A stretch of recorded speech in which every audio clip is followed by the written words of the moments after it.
Welcome back to my channel. Pag-uusapan natin ngayon ay tungkol sa obligasyon ba ng anak na tumulong sa magulang? Utang na loob o choice? Obligasyon niya ba ng anak na alagaan at suportahan ang kanilang mga magulang habang tumatanda?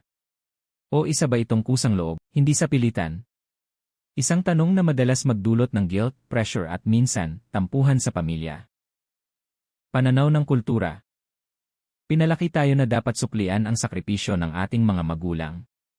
Pag-aaral, pagpapalaki at pagmamahal. Kaya para sa marami, hindi lang ito obligasyon kundi responsibilidad na may puso. Reality check. Pero sa panahon ngayon, hindi lahat ng anak ay may kakayahan. May sariling pamilya, bills, mental health struggles, at personal goals. Hindi porket anak ka, automatic na kaya mong akuin ang lahat. Obligasyon ba o pagmamahal?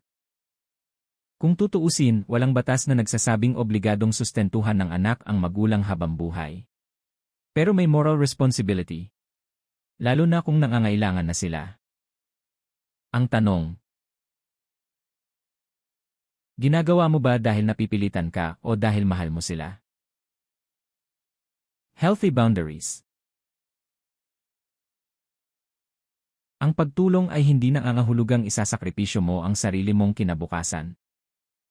Pwede kang tumulong pero may limitasyon. Hindi selfish ang mag-set ng boundaries. Mas makakatulong ka kung ikaw mismo ay stable. Sa huli, hindi ito simpleng oo o hindi.